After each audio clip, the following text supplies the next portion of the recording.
د دې ورځې عظمت او عزت هغه دا دی چې دا هغه عظیمه ورځ ده چې په دې ورځ باندې یو لویه قرباني هغه ابراهیم علیه السلام الله ته پیش کړې وه او هغه قرباني د ابراهیم علیه السلام هغه د زوی قرباني وه د الله د حکم تعمیل د الله حکم عملی کول هغه دغه حکم چې ابراهیم علیه السلام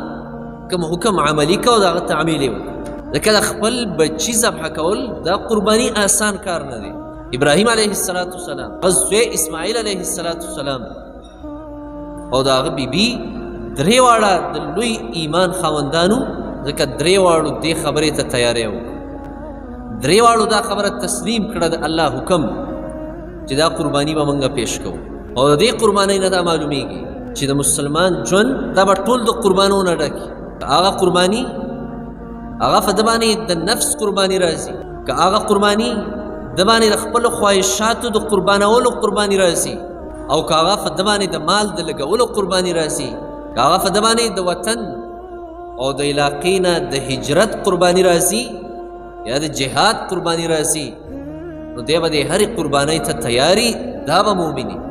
دی به د خوب او د خوراک قرباني مور کوي او دی به د خپلو بچو قرباني مور کوي دغه درس دی د ابراهیم علیه السلام په دې واقعه کې دا صرف قصه نه ده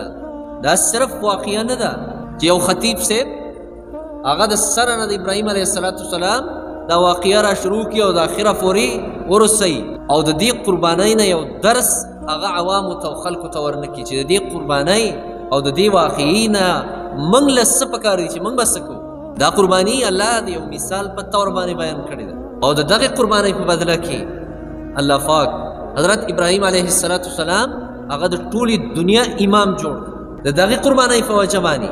الله ابراهیم علیه السلام هغه د کعبې تعمیرونکی او آبادونکی جوړ او د دغې قربانۍ په وجه باندې الله ابراهیم علیه السلام ته د امت لقب ورکړه ان ابراهیم کان امة قانتا لله حنیفا ولم یکن من المشرکین بېشکه ابراهیم علیه السلام دا یو لوی امتو په هره خبره کې د الله تابعدارو او د الله د توحید منونکي او د شرک نه پاک ځکه الله رب العالمین د ابراهیم علیه السلام د دې قربانۍ په وجه باندې د ده ذکر خیر د خیر یاداشت دا د قیامت ته ورځې پورې ژوندی وساتي ابراهیم علیه السلام په هغه باندې سلام د الله د طرف نه و سلام علی ابراهیم په ابراهیم علیه السلام باندې سلام د ور قرباني ورکړه ور ته خپل ځان تیار کړه ور یې خرڅو د بچي قرباني ورکړه د خپل کور او د علاقې د پرېښودلو قرباني ورکړه خپل ماشوم بچی او خپله بیبي په یو صحرا کې د پرېښودو د الله د حکم د وجې نه د مکې په سختو غرونو کې په بې اوبو غرونو کې په بې سوري غرونو کې هغلته یې خپله بیبي او خپل ماشوم بچی هغلته پرېښوده دا قرباني ورکړه دا د دې خبرې درس موږ ته راکوي چې که دا مرحله راشي په یو مسلمان باندې نو دی به دې ټولو قربانو ورکولو ته تیاري څنګه چې ابراهیم علیه السلام هغه تیار و ابراهیم علیه السلام هغه د ټولې دنیا د بادشاه او د ټولې دنیا د باطل نظام او د قانون مقابله وکړله د نمرود مخکې ودرېده د هغه د قانون نه یې بغاوت وکړو د هغه د قانون نه یې انکار وکړو او د یو الله د قانون آواز یې اوچت کړ دا درس دی موږ ته چې تاسو به د غیر الله د قانون نه بغاوت کوئ او د الله د قانون فاسداري به کوئ ځکه دغه قانون کې خیر دی دغه نظام کې خیر دی دا د خیر نظام دی د ابراهیم علیه السلام ټول ژوند دا زموږ او ستاسو دپاره یو نمونه ده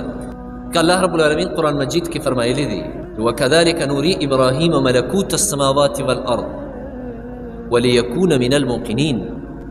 ما د ځمکو او د اسمانونو ټول نظام ابراهیم علیه السلام ته وښوده چې دی په یقین کوونکی جوړ شي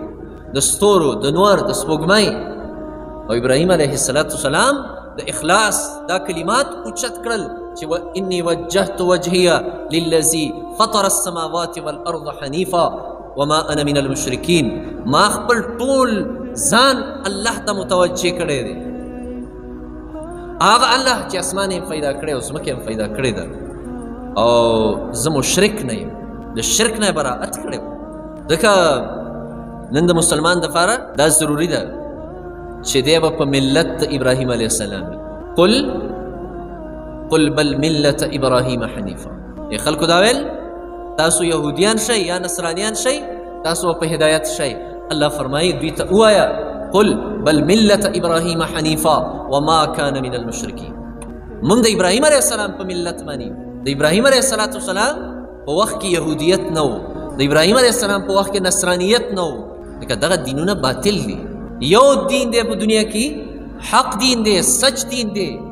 او هغه دین دی چې الله خوښ کړی دی زموږ دپاره، او هغه اسلام دی. ومن یبتغي غیر الاسلام دینا فلن یقبل منه. چا چې د اسلام نه غیر ځان دپاره د ژوند بله لاره خوښه کړه، الله فرمایي چرې به هم ترې نه قبوله نه شي، او آخرت کې به هم د تاوان سره مخامخ شي.